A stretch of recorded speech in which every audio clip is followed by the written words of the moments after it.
Enterprises வழங்கும் ருசிக்கலாம் வாங்க. So இன்னைக்கு நான் வந்து என்னடா பண்டிகைக்கெலாம் போகிற மாதிரி அழகா தாவணி பாவாடெல்லாம் கட்டிட்டு வந்திருக்கேன்னு நீங்கள் யோசிக்கலாம். எஸ், இன்னைக்கு நம்மளுடைய மில்லட் மாமி பார்த்தீங்க அப்படின்னா பண்டிகைக்கு செய்யக்கூடிய 2 ஹெல்த்தியான ரெசிபிஸ் தான் செஞ்சு காமிக்க போகிறாங்க.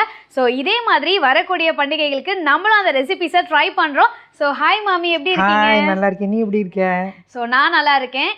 நேயர்கள் கிட்ட வந்து நான் சொல்லிட்டேன், இன்னைக்கு நான் தாவணி பாவாடெல்லாம் போட்டுட்டு அழகா வந்திருக்கிறதுக்கு காரணம் நீங்கள் வந்து என்கிட்ட சொல்லியிருந்தீங்க பண்டிகைக்கான ரெசிபி தான் இன்னைக்கு நம்ம ட்ரை பண்ண போகிறோன்னு. ஸோ என்ன ரெசிபி?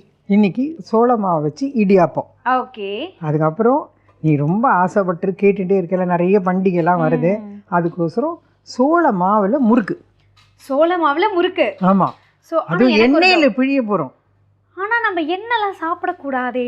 பண்டிகை போது சாப்பிடலாம், சாப்பிடலாம், தப்பு இல்லை. தப்பு இல்லை. சூப்பர்.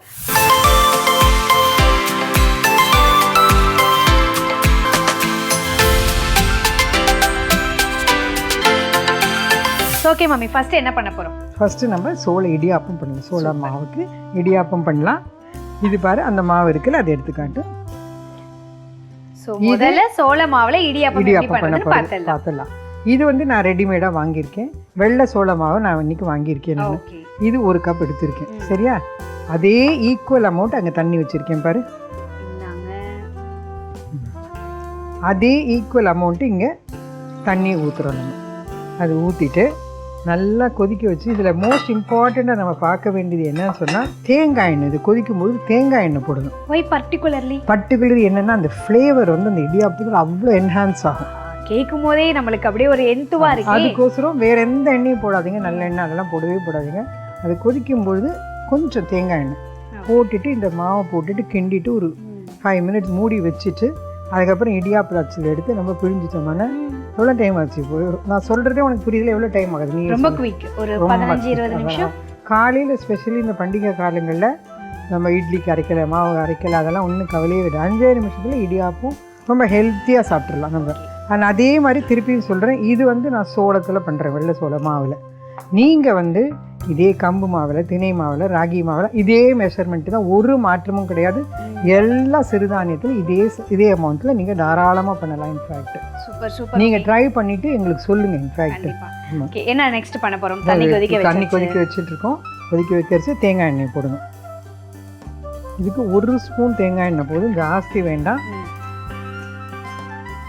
ரொம்ப ஈஸியாக எல்லாருமே பண்ணால் ஹெல்த்தியாக சாப்பிடுங்க தயவு செஞ்சு. அரிசிக்கு எதிரிலாம் நான் ஒன்றும் கிடையாது. அரிசிக்கு உண்டான அளவு நம்ம வேலை சாப்பிட்ற அளவுக்கு நம்ம வேலை பண்ணுறோமான்னு யோசிக்கணும். ஏன்னா ஹை கார்போஹைட்ரேட்னால இந்த மாதிரி லோ கார்போஹைட்ரேட் சாப்பிட்டீங்கன்னா உங்களுக்கும் நல்லது. உங்களுக்கு நிறைய வேலை செய்கிறீங்க அப்படின்னா அரிசி சாப்பிடுங்க, ஒன்றும் பிரச்சனையே கிடையாது. அண்ட் இப்போ நிறைய பேருக்கு வந்து நிறைய வியாதிகள் வருது, அதனால் கொஞ்சம் ஹெல்த்தியாக உணவே மருந்து நான் சொல்கிறேன் இல்லையா, அதுதான். அதை சாப்பிட்றீங்களான்னு நல்லாயிருக்கும். இந்த தண்ணி கொதிக்க ஆரம்பிச்சாச்சு. அவ்வளோ. இந்த 1 ஸ்பூன் எண்ணெய், தேங்காய் எண்ணெய், திருப்பியும் சொல்கிறேன் தேங்காய் எண்ணெய். அப்போ தான் உங்களுக்கு வந்து இந்த ஃப்ளேவர் இப்போ உங்களுக்கு கொதிக்கிறச்சவே ஸ்மெல் வரும். இன்ஃபேக்ட் இது ஸ்லோ ஃபயர் ஆக்கிட்டு கொஞ்சம் கொஞ்சமாக போடுங்க, கட்டி ஆகிடும். இல்லைன்னா அப்புறம் உங்களுக்கு இடியாப்பம் பிழிய வராது. கொஞ்சம் கொஞ்சமாக இப்படி போட்டு நல்லா அப்படி கலக்கணும். ஸோ இடியாப்பம் அப்படின்னாவே வந்து எனக்குமே என்னுடைய ஒரு 5th 6th அந்த மாதிரி நான் படிக்கும் போது என்னுடைய சொந்தக்காரங்க வீட்டுக்கெல்லாம் போயிட்டு இடியாப்பம்னாவே தேங்காய் பால். ஆமாம், கண்டிப்பாக அதுதான். அதெல்லாம் சாப்பிட்டுட்டு இப்படி எல்லாத்துக்கும் நிறைய மெமரிஸ் இருக்கும் இல்லைங்களா? ஸோ உங்களுக்கு என்ன அந்த மாதிரி ஒரு மெமரிஸ்? எனக்கு நிறைய இந்த இடியாப்பமாக பண்ணிட்டு அதையே உதிராக்கி நாங்கள் சேவைன்னு செய்வாங்க. தேங்காய் சேவை, எலுமிச்சம்பழ சேவை, அந்த மாதிரி எனக்கு அந்த ஞாபகம் தான் வருது. இன்னும் கொஞ்சம் தேங்காய் எண்ணெய் போடலான்னு தோணுது எனக்கு. போடுங்க, ஏன்னா அப்போ தான் பிழியறதுக்கு ஈஸியாக இருக்கும், அதுக்கு தான். அண்ட் 2வது இது நல்லா என்ஹான்ஸ் பண்ணும். உப்பு இந்தாங்க. கொதிக்கிறச்சி தண்ணி கொதிக்கிறச்சி கூட உப்பு போடலாம், ஒன்றும் தப்பு கிடையாது. முன்னாடி கூட போடலாம், அப்புறமும் போடலாம், ஒன்றும் தப்பு இல்லை.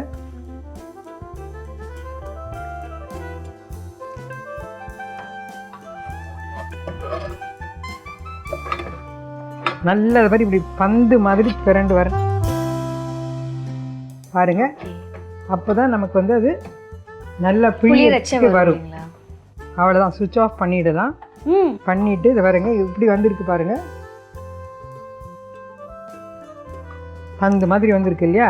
அவ்வளோதான். இது என்ன பண்ணிடணும், ஒரு 5 நிமிஷம் ஆறட்டும். அதுக்கப்புறம் கையில் எடுத்து நல்லா பிசைஞ்சிட்டு இடியாப்பம் அச்சு கொண்டா. இந்தாங்க ரொம்ப ட்ரெடிஷ்னலான இடியாப்பம் இடியாப்பம் இல்லைங்களா? அச்சு. ஆமாம். இது எவ்வளோ வருஷமா வச்சிருப்பீங்க? 25-30 years. பா, பட் ஸ்டில் இன்னும் வந்து அந்த குவாலிட்டி மாறாம இருக்கு இல்லையா? அப்போதான் நல்ல குவாலிட்டி கிடைச்சிது. இப்போ உண்மையிலே கிடைக்கிறது இல்லை, நீ சொல்கிற மாதிரி அப்படிங்களா? கிடைக்கிறது இல்லை. அந்த ஹேண்ட் எல்லாம் ஹார்டாக இருக்குது அந்த ஸோ மாதிரி. நீங்கள் பார்த்தீங்கன்னாவே தெரியும். ஸோ இந்தாங்க நீங்கள் பல வருஷமாக பாதுகாத்துட்டு இருக்க பொக்கிஷம். இதில் வந்து ஆல்ரெடி பார்த்துக்கோங்க, ஆல்ரெடி நான் வந்து எண்ணெய் தடவி வச்சுருக்கேன். ஓகே. ஸோ தட் அப்போ ஈஸியாக நமக்கு பிழிய வரும்னு சொல்லிட்டு இந்த இங்கேயும் எண்ணெய் தடவி வச்சுருக்கு. அதனால் எண்ணெய் தடவி வச்சுக்கணும். இன்னைக்கு நம்மளுடைய மில்லட் மாமி வந்து சோள இடியாப்பம் வந்து செஞ்சுட்டு இருக்காங்க. நெக்ஸ்ட் என்ன பண்ண போறோம்? இப்போ பாரு, மாவை வந்து நல்ல கையில் தேங்காய் எண்ணெயை தடவி 2 கையிலையும் தடவி நல்லா இப்படி அழுத்து பிழிஞ்சுக்கோங்க. கொஞ்சம் கை பொறுக்கிற சூடுக்கு இருக்கணும். அண்ட் டக்குன்னு பிழிஞ்சிடுங்க, இல்லைன்னா ட்ரை ஆகிடும். அது மோஸ்ட் இம்பார்ட்டன்ட். நல்லா இப்படி வருங்க, அழுத்தி இப்படி இது பண்ணிட்டு இந்த இடியாப்பம் அச்சு இருக்கு இல்லையா, அதில் இப்படி போட்டுக்கோங்க. அண்ட் முடிஞ்ச வரைக்கும் இதை வந்து கொஞ்சம் மிதமான சூடில் இருக்கிறச்சவே பண்ணிடுங்க, இல்லைன்னா ட்ரை ஆகிட போது இந்த மாதிரி டவல், கிச்சன் டவல் இருக்கு இல்லையா, அதை இப்படி மூடி வச்சுக்கோங்க. ஈரம் பண்ணி கூட மூடி வச்சுக்கலாம், ஒன்றும் ஆகாது. நம்ம இப்போ டக்குன்னு இப்போ பிழிய போகிறோம். நீ பிழிஞ்சு பார்க்குறியா? இதை பிழியறதுக்கே வந்து கொஞ்சம் சத்து வேணும் இல்லையா எக்ஸ்ட்ராவா? ஆமாம். அட அட அழகா வருதே, எந்த ஒரு பிசுறும் இல்லாம வருது இல்லைங்களா? ஆமாம். அது ஏன்னா அது தேங்காய் எண்ணெய் அவ்வளோ போட்டிருக்கோம் இல்லையா நம்ம, அதனால தான். ஓகே. அண்ட் இந்த மாதிரி இடியாப்ப தட்டு இருக்கு, ஒன்னொன்னா வேக வைக்க வேண்டாம், டக்கு டக்குன்னு இப்படி அட் அ டைம்ல 3 வச்சுக்கலாம். இது பெருசெல்லாம் கூட கிடைக்குது. பார்த்து அதான் சொல்றேன் நான், அந்த மிதமான சூடில் இருக்கிறச்சே பண்ணிடுங்க. அப்புறம் எனக்கு பண்ண வரலையே மேடம் அப்படின்லாம் கமெண்ட் பண்ணக்கூடாது. எவ்வளோ குவிக்காக இருக்கீங்களோ அவ்வளோ குவிக்காக உங்களுக்கு வேலை முடிஞ்சிடும். புரியுதா? அண்ட் இன்னொரு முக்கியமான விஷயம், நீங்களாம் வந்து நம்ம நேயர்களுக்கு சொல்லணும், எங்கே வாங்கினீங்க 25 வருஷத்துக்கு முன்னாடி இந்த இடியாப்ப என்ன கருவி? எங்கள் அம்மாவை கேட்கணும், எனக்கு தெரியாது. ஏன்னா அவங்க தான் எனக்கு என்னோட கிச்சன் இதெல்லாம் அவங்க தான் நிறைய எனக்கு வாங்கி கொடுத்தது. ஓகே மாமி, ஸோ நீங்கள் வந்து இடியாப்பம் ரொம்பவே சூப்பராக புளிஞ்சாச்சு. அண்ட் எனக்கு இப்போ புரியுது எங்கேருந்து உங்களுக்கு இவ்வளோ வந்து சத்துலாம் கிடைக்குதுன்னு சொல்லிட்டு. தெரியுதா? ஓகே, இப்போ பாரு, இது 3 நம்ம பிழிஞ்சிட்டோமா, இப்படி எடுத்துட்டு இந்த மாதிரி இந்த இதில் இட்லி இந்த இதில் இப்படி வச்சிடலாம். தண்ணியை கொதிக்க வச்சுட்டு இப்படி 10 minutes இப்படி ஸ்டீம் ஆகட்டும். ஓகே, அவ்வளோதான். எடுத்துடலாம். எடுத்தா இடியாப்பம் ரெடி. மேலே கொஞ்சம் தேங்காய் துருவிட்டு தேங்காய் பாலோட ஆஹா இல்லையா, அவ்வளோ சொல்லும் போதே வந்து நமக்கு நாக்கில் ஊறுது. ஓகேவா? சரி, இது 10 minutes ஆகட்டும், அதுக்கப்புறம் பார்க்கலாம் நம்ம. ஸோ மாமி, நம்மளுடைய சோள இடியாப்பம் வந்து நம்ம ஆல்மோஸ்ட் ரெடி பண்ணியாச்சு. இவ்வளோ நேரம் நம்ம நேயர்கள் எல்லாரும் வெயிட் பண்ணிட்டு இருந்தா அந்த சோள முறுக்கு எப்படி பண்றதுன்னு பார்த்துடலாமா? அதுக்கு முன்னாடி இது எப்படி வெந்திருக்கு என்னன்னு வந்து காமிச்சிடுறேன். கண்டிப்பா இது பாருங்க, எடுத்துட்டு இப்படி தொட்டு பாருங்க, ஒட்டல, ஒட்டாம இருந்தா வெந்திருக்கு. சுவிட்ச் ஆஃப் பண்ணிட்டு வெயிட் பண்ணுங்க, ஆறட்டும். அதுக்குள்ள நம்ம சோள முறுக்கு பண்ணிட்டு வர்றாங்க. வந்துடலாம். இது ஆறின பிறகுதான் தட்டை கை வச்சு அப்படி எடுக்க முடியும். சரியா? அதனால அது ஆறட்டும். எண்ணெய் எடுக்கிறியா? கொண்ட அது வந்து ஃபர்ஸ்ட் நம்ம என்ன பண்ணலாம், அந்த எண்ணெயை வந்து நல்லா ஸோ முறுக்குக்கு தேவையான எண்ணெய் வந்து ஊற்றியாச்சு. நம்ம இன்னைக்கு கடலை எண்ணெய் யூஸ் பண்ணியிருக்கோம். ஆமாம். இப்போ அந்த முறுக்கு மாவு அதை எடு. சூப்பர். இது நல்லா பாருங்க நேயர்களே, இது வந்து சோள மாவு, பயத்தம் பருப்பு, பாசிப்பருப்பு, கடலைப்பருப்பு. இது என்ன ப்ரொபோர்ஷன் நான் உங்களுக்கு சொல்கிறேன். நான் சரியாக கேட்டுக்கோங்க. நீங்கள் சோளத்தை ஒரு 5 மணி நேரம் ஊற வச்சு காய வச்சுருங்க. இங்கே இந்தியாவில் இருக்கிறவங்க, மிஷின் இருக்கிறவங்க என்ன பண்ணுங்க, அந்த 3 கப்பு இருக்கு இல்லையா சோளம், அதோட கூட 1/2 கப்பு பாசிப்பருப்பு, 1/4 கப்பு கடலைப்பருப்பு போட்டு மிஷினுக்கு கொடுத்து அரைச்சி வச்சுக்கோங்க. அது இல்லாதவங்க வழியே கிடையாது. 3 கப் சோளத்தை ஊற வச்சு வடிகட்டி காய வச்சு அதை பவுடர் ஆக்கிட்டு அதுக்கப்புறம் பாசிப்பருப்பையும் பவுடர் பண்ணிக்கோங்க, கடலைப்பருப்பையும் பவுடர் பண்ணிக்கோங்க. அந்த மாதிரி 3/2 quarter இப்படி பண்ணி தான் நான் எடுத்துகிட்டு வந்திருக்கேன் ரெடியாக, இப்படி நம்ம நேயர்களுக்கு காட்டுறதுக்கு. இதில் கொஞ்சம் உப்பு ஸோ இந்தாங்க உப்பு ரெடியாக. தண்ணி எடுத்து வச்சுக்கோ, இவ்வளோ எடுத்து வச்சாச்சு. ஓகே, அடுத்து கருப்பு எள்ளு. ஓகே, கொஞ்சமாக கருப்பு எள்ளு. சில பேர் வீட்டில் ஜீரகம் கூட போடுவாங்க, போட்டுக்கலாம் நீங்கள். ஓகே, பட் நான் அதுதான் பழகி. ஓமம் கூட போடுவாங்களே? அது ஓமப்பொடி, அது கடலை மாவு, அது பண்ணுறதுக்கு ஓமப்பொடிக்கு, நாட் ஃபார் இது எண்ணெய் எடுக்கணும் இதுலேருந்து. நம்ம அந்த ட்ரிக்கு தான் நான் சொல்லி கொடுக்குறேன் நான். இப்போ நல்ல எண்ணெய் சூடானோடனே இதிலேருந்து ஒரே ஒரு கரண்டி எண்ணெய் எடுத்து அதில் போட்டுக்கணும். அது எதுக்கு நீ ஒன்றும் கேட்கக்கூடாது, எதுக்குன்னு சொன்னால் நீ கேட்டுருன்னு சொல்கிறதுக்கு சொல்கிறேன், நேயர்களுக்கும் சொல்கிறேன். கண்டிப்பாக இந்த பட்டர்லாம் இல்லாமல் இந்த ஒரே ஒரு சுட்ட எண்ணெய் அப்படி போட்டிங்களான்னா கிறிஸ்பியாக வரும் இது முறுக்கு. ஆனால் அதே மாதிரி தான் இப்போ நான் சோளம் 3 கப்பு சொன்னேன் இல்லையா, நீங்கள் திணை, ராகி, கம்பு, பனிவரகு, வரகு எது வேணாலும் அதே மெஷர்மெண்ட்டில் போட்டுக்கலாம் நீங்கள். அப்போ இது வந்து பேர் முள்ளு முறுக்குன்னு பேர் இதுக்கு. எதனால முள்ளு முறுக்கு? அந்த அச்சு வேற இருக்கு, அது முள்ளு முள்ளா வரும், அது அதுக்கோசம் அதுக்கு முள்ளு முறுக்குன்னு பேர் இதுக்கு. இந்த சூடான எண்ணெயை பார்த்து ஆட் பண்ணிக்கலாம். பாருங்க அப்படி வரணும் அந்த இது வந்தது இல்லையா. இப்போ அவ்வளோதான். இப்போ என்ன பண்ணணும்னா கொஞ்சம் சூடாக இருக்கும் இல்லையா, அதனால ஜாக்கிரதையாக கொஞ்சம் இப்படி ஸ்பூனில் நல்லா கிளறி விட்டுக்கணும். இங்கே ஒரு டிப்பு நான் கொடுக்க போகிறேன் நான் உங்களுக்கு, பார்த்துக்கோங்க. இது ஃபுல்லாக இப்படியே தண்ணி ஊற்றி பிழியக்கூடாது. இந்த மாவு பூரா தண்ணி ஊற்றணும். என்ன சொல்கிறேன்னு சொன்னால் அந்தந்த அச்சுக்கு ஏற்றா ஒரு இது பிழியர்ச்சியும் பண்ணணும். அது எந்த ட்ரிக், அது எதனாலன்னா அப்போ தான் நமக்கு ஒயிட்டாக கிடைக்கும் முறுக்கு. அதுக்கோசரம் ரெட் ஆகிடும், ரெட்டிஷ் ஆகிடும் முறுக்கு. அதுக்கோசரம் தான். ஸோ ஒரு சின்ன கப் எடு, அந்த தண்ணி எடு. கப்பில் தண்ணி ஊற்றிட்டுமா? இல்லை அவசரப்படக்கூடாது. கொண்டா கப்பில் ஃபஸ்ட்டு மாவு போடுறோம். மாவு போடுறாங்க. அவ்வளோதான், இவ்வளோ போட்டுக்கோங்க போதும். சரியா? இப்போ கொஞ்சமாக தண்ணி பார்த்து ஜாக்கிரதையாக போடு.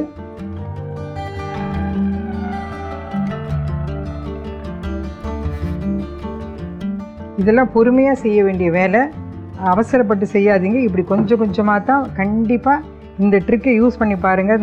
நம்ம தேங்குழல்னு ஒன்று பண்ணுவோம், அதுக்கு கூட அப்படி தான். அரிசி மாவோட உளுத்த மாவு கலந்து வெள்ளை வெள்ளையேன்னு இருக்கும். சில பேர் வீட்டில் முறுக்கு பார்த்துருப்பீங்க. தேங்காய் பால்னு சொல்லி செட்டிநாடுலாம் கூட தேங்காய் பாலில் இன்னும் பண்ணுவாங்க, தேங்காய் பால் முறுக்குன்னு. அதெல்லாம் இந்த ட்ரிக் தான் அது. சரியா? ஸோ எப்படி பண்ணிட்டு இருக்கீங்க? ஸோ இந்த மாதிரி இப்படி பிசைஞ்சிக்கணும் நல்லா சாஃப்டாக இப்படி. அண்ட் ஒரு இதுக்கும் அச்சில் போடுறதுக்கும் தனித்தனியாக தான் பிழிஞ்சிக்கணும். அவசரப்பட்டு ஃபுல் மாவுக்கும் தண்ணி ஊற்றி பிழிஞ்சிட்டிங்கன்னா ரெட் ஆகிடும். அதனால் முடிஞ்ச வரைக்கும் இந்த மாதிரி கொஞ்சம் கொஞ்சமாக விடும். அந்த அச்சு எடுக்கிறியா? இவ்வளோ நேரம் வந்து மறைச்சி சர்ப்ரைஸாக வச்சுட்டு இருந்ததை வந்து நான் ரிவீல் பண்ண போகிறேன். ஸோ வந்து பித்தளையில் வந்து அச்சு, இது நீங்கள் வாங்கி எத்தனை வருஷம் ஆச்சு? இது வந்து ஒரு 100 வருஷத்துக்கு மேலே. அப்படியா? அப்ப நீங்க எப்போ வாங்குனீங்களா? இல்ல நான் வாங்கல, எங்க பாட்டி காலத்து. பாட்டி, அம்மா, நான் என் தலைமுறைக்கு வந்திருக்குது.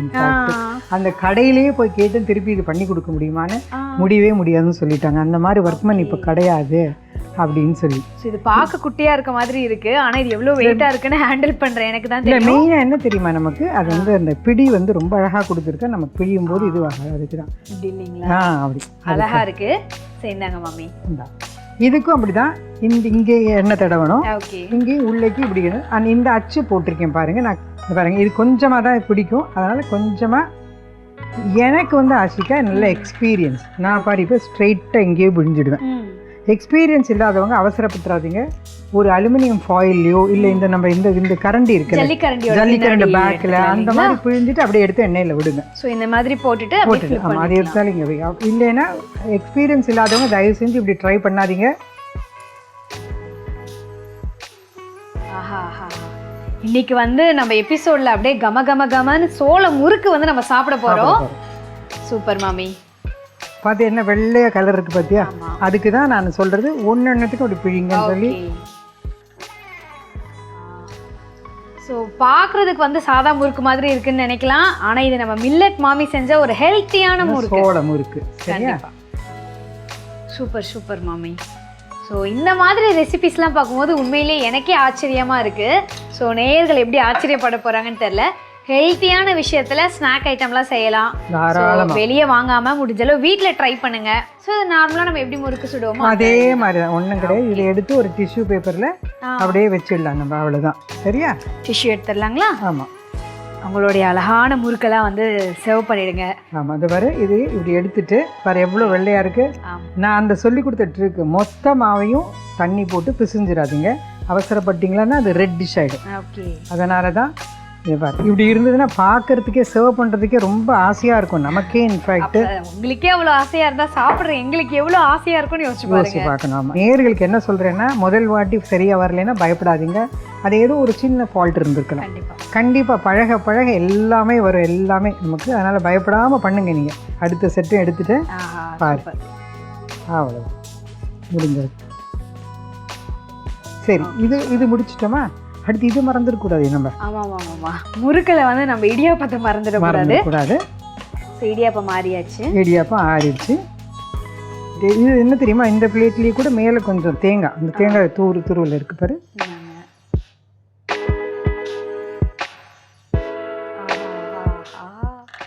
அவ்வளோதான். இதுக்கு மேலே தூவிட்டு அந்த தேங்காய் பால் நான் ரெடியாக நான் பண்ணி எடுத்துகிட்டு வந்திருக்கேன். ஆமாம். ஸோ அதை கொஞ்சம் அப்படி மேலே போட்டுட்டு இதில் குவிக்காக இன்னொரு ரெசிபி நான் உங்களுக்கு இந்த தேங்காய் பாலோடு கொடுக்குறேன். நான் இந்த தேங்காய் பாலோட ரசாயனம்னு சொல்லுவாங்க அவங்க. தேங்காய் பாலோட வாழைப்பழத்தை நல்லா ஃபைனாக சாப் பண்ணிவிட்டு கொஞ்சம் வெல்லம் போட்டு தேங்காய் பால் போட்டு ஏலக்காய் பொடி போட்டு குழந்தைங்களுக்கு கொடுப்பாங்க. அது வந்து பனானா ரசாயனம். இன்னொன்று எனக்கு ரொம்ப பிடிச்ச ஃப்ரூட்டாக தான் மாம்பழத்தை இப்போ பல்ப்பு கொண்டு வந்தோம்ல நம்ம, அதில் கொஞ்சம் வெல்லம் போட்டுட்டு கொஞ்சம் தேங்காய் பால் போட்டுட்டு கொஞ்சம் ஏலக்காய் போட்டு மாம்பழ ரசாயனம், அப்புறம் பைனாப்பிள் ரசாயனம் பண்ணுவாங்க. இது வந்து பூரா கர்நாடகா சைடில் பண்ணுறது. நம்ம வந்து அடுத்து தமிழ்நாடு ஸ்டைலில் ஆப்பிள் ரசாயனம் பண்ணுறோமா? சரி, okay Tamil Nadu style. Okay, super. Okay மாமி, நம்மளுடைய சோள முறுக்கு அண்ட் சோள இடியாப்பம் ரெண்டுமே ரெடி ஆயிடுச்சு. ஸோ சர்விங் பண்ணிடலாங்களா? இந்த டேஸ்ட் பண்ணி சாப்பிட்டுட்டு சொல்லு நீ எனக்கு. தேங்க்யூ ஸோ மச் மாமி. ஸோ எஸ் நேர்களே, நம்மளுடைய மில்லட் மாமி இன்னைக்கு பார்த்தீங்க அப்படின்னா சோள இடியாப்பம் செஞ்சுருக்காங்க. டெஸ்டிங் பார்த்துடலாங்களா? ஃபர்ஸ்ட் வந்து இடியாப்பம் சாப்பிட்றதுக்கு ஒரு ஸ்டைல் இருக்கு. தேங்காய் பால் அண்ட் அந்த கிரன்ச்சியாக இருக்கக்கூடிய துருவனை கொஞ்சம் தேங்காய் அண்ட் அப்புறம் தான் வந்து இந்த இடியாப்பத்தை இப்படி ஸ்பூனில் எடுத்து கையில் எடுத்து சாப்பிடணும்.